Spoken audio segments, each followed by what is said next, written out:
네, 저희 3, 4번 문항 살펴보도록 하겠습니다. 1, 2번 강의 듣고 오지 않으신 분들은 앞에 강의 먼저 들으시면서 내가 이 신병원 자기소개서 문항 작성하기 전에 뭐부터 해야 하는지를 먼저 살펴보고 오시는 걸 권해드립니다. 저희 3번 문항 살펴보겠습니다. 다른 구성원과 의견이나 생각의 차이로 갈등이 발생해서 내가 의사소통으로 해결한 경험이 있냐? 라는 질문입니다. 마찬가지로 2000바이트인데요. 먼저 살펴봐야 할 부분들을 살펴보겠습니다. 공익 등을 위한 목표 상황이 필요합니다. 제가 앞 강의에서도 설명드렸듯이 의료질을 향상한다든지 이 보건과 관련된 경험 혹은 공익을 위한, 나라의 이익을 위한, 공익을 위한, 사회 가치 창출을 위한 여러분의 목표 상황을 갖고 가주시는 게 좋고요. 여러분이 그냥 야 이거 하자 그거 안 돼 라고 말하는 게 아니라 얼마나 꼼꼼한 자세로 2000바이트로 풀 만큼 얼마나 꼼꼼한 자세로 남을 설득했었는지를 풀어주시는 게 좋습니다. 우리 2번에서도 제가 어떻게 단락 구분하면 좋은지 설명을 드렸었죠. 이 단락 구분하는 기준 마찬가지로 세워주세요.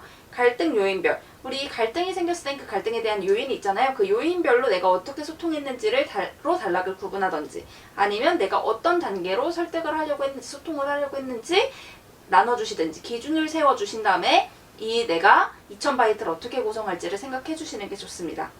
20년도 상반기에 의사소통 노하우 묻는 문항 나왔습니다. 이거를 구체화해서 이 문항에 풀어주셔도 괜찮을 것 같습니다.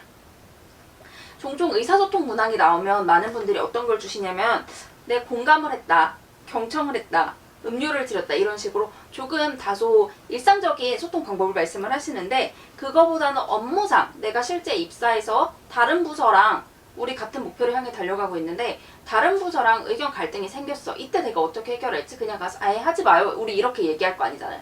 어떤 자료를 주고 어떤 근거를 가지고 설득을 할 거잖아요. 그 마찬가지로 그 과정을 여기에 풀어주시면 되겠습니다. 그냥 말로 하는 게 아니라 자료, 대안, 방안 등 꼼꼼한 자세로 어떻게 할지를 여기에 풀어주시면 되겠습니다. 먼저 작성하실 것들 볼게요. 공동 목표의 상황, 어떤 차이 있었는지, 내가 어떻게 노력했는지 입사 후로 나눠서 풀어주시면 되겠습니다. 저희 작성법 살펴볼게요. 경험 당시 어떠한 의사소통 자세로 갈등을 해결해서 성과를 이뤄낸 경험이 있습니다. 당시 어떤 공동 목표를 달성해야 하는 상황으로 어떠한 과정에 있었습니다. 혹은 내가 어떠한 역할을 맡아야 했습니다. 나는 어떤 역할이었습니다. 라고 하면서 두 갈씩과 공동의 상황 설명을 먼저 해주세요. 하지만 이 과정에서 어떠한 의견차, 갈등이 발생했습니다. 딴 사람은 나랑 갈등이 발생한 사람 있죠? 그 사람 의견차가 발생한 사람은 이렇게 하기 위해 우리 목표를 위해 A를 하자라고 주장을 했지만 일부는 B를 주장했습니다. 근데 네가 주장한 그 A 의견도 들어보면 어떠한 점에서 굉장히 필요하지만 내 생각에 어떠한 부분에서는 문제가 생길 것 같았습니다. 그래서 의견 차이를 보이고 있었기 때문에 내가 이를 설득하고자 노력하였습니다. 어떻게 했냐면요. 가장 먼저 갈등 요인을 기준으로 삼는다면 어떤 갈등 요인부터 해결하기로 하였습니다. 혹은 어떠한 준비부터 하며 단계적으로 문제를 해결하고자 하였습니다. 라고 하면서 어떻게 준비하고 어떻게 대안을 마련하고 근거를 마련해서 소통을 막 해서 한 결과 어떻게 할 수 있었습니다. 라고 하면서 문단 구분해서 나의 의사소통 방식을 구체적으로 풀어주세요. 이처럼 어떠한 의사소통을 위해 어떤 게 중요하다고 생각합니다. 입사 후 하면서 마무리해 주시면 되겠습니다. 자, 4번은 본인이 생각하는 공정함의 정의와 판단 기준이고 어떤 경험이 있었는지를 2000바이트로 작성을 하고 되어 있습니다. 저는 이 작성을 두 가지 방법으로 나눠서 할 수 있다라고 설명을 드리고 싶은데요. 첫 번째는 기술하라고 한 부분부터 먼저 기술해 주는 거예요. 정의와 판단의 기준을 먼저 선 기술해 주신 다음에 경험을 풀어주시는 겁니다. 혹은 이렇게 나눠서 볼게요.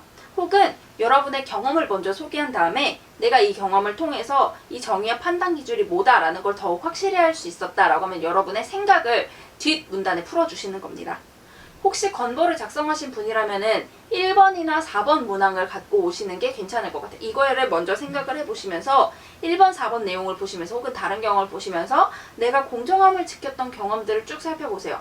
아, 내가 보통 규정을 지킬 때 공정이 나오면은 그럼 나는 공정의 정의는 규정을 지키는 것이라고 해야겠다. 심플하게 본다면 이런 식으로 경험을 통해서 정의를 끌어와 주시는 게 좋습니다.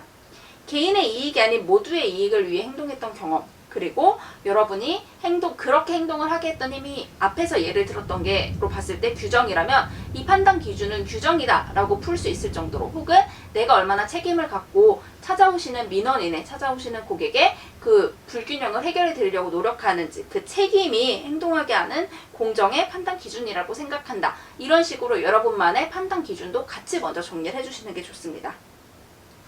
여러분이 공정과 관련된 내용을 20년도 상반기 이 문항에서 작성했다면 이 문항을 구체화해서 이렇게 풀어주셔도 괜찮습니다. 내가 생각하는 공정함의 정의와 판단 기준 먼저 살펴봐 주시고, 공정함의 사례, 그리고 혹시 건보 1번에서 보면은 부당한 요구에 대한 질문이 나오죠. 그것처럼 공정하지 않을 수 있었던 상황, 공정하지 않을 수 있던 상황, 혹은 공정하지 않음을 요구하던 상황, 이런 것들을 먼저 발굴해 주신 다음에 공정하게 도움을 준 경험, 성과와 입사호로 풀어주시면 되겠습니다.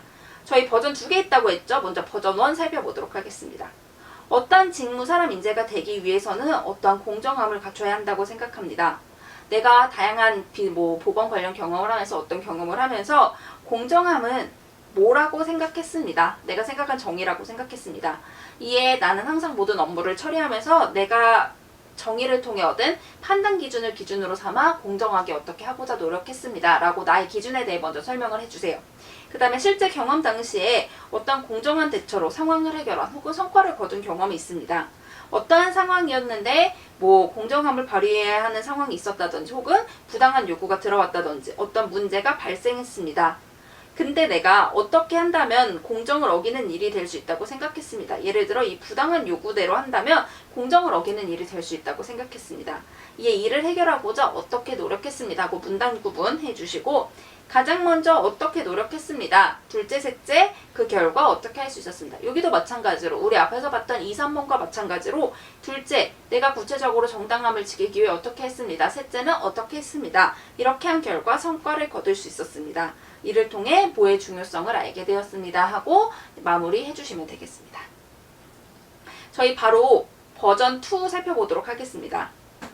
자, 버전 2는요, 경험부터 풀어주는 경험이에요. 어떠한 직무, 사람이 되기 위해서는 어떤 공정함을 갖춰야 한다고 생각합니다. 여기까지는 똑같죠?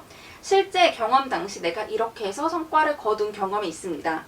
당시 무엇의 업무를 맡아 어떻게 해야 했습니다. 상황이죠. 이 과정에서 내가 이런 상황이 발생했습니다. 앞에와 동일해요.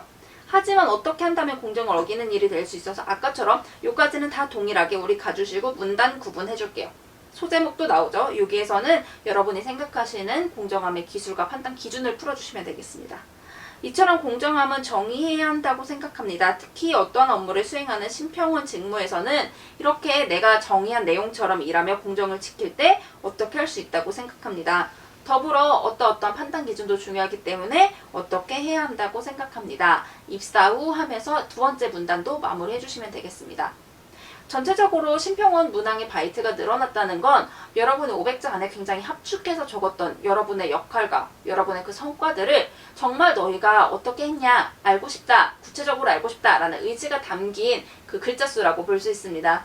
그렇기 때문에 여러분이 짧게만 작성했었던 그 내용들을 내가 정말 구체적으로 어떻게 했었는지, 내가 정말 직무 수행 태도에 맞춰서 어떻게 풀어나갔었는지, 어떻게 넣을 수 있는지, 직무 수행 태도 안에 내가 했던 일을 넣을 수 있을지를 천천히 먼저 고민해 보신 다음에 작성 시작해 주셨으면 좋겠습니다.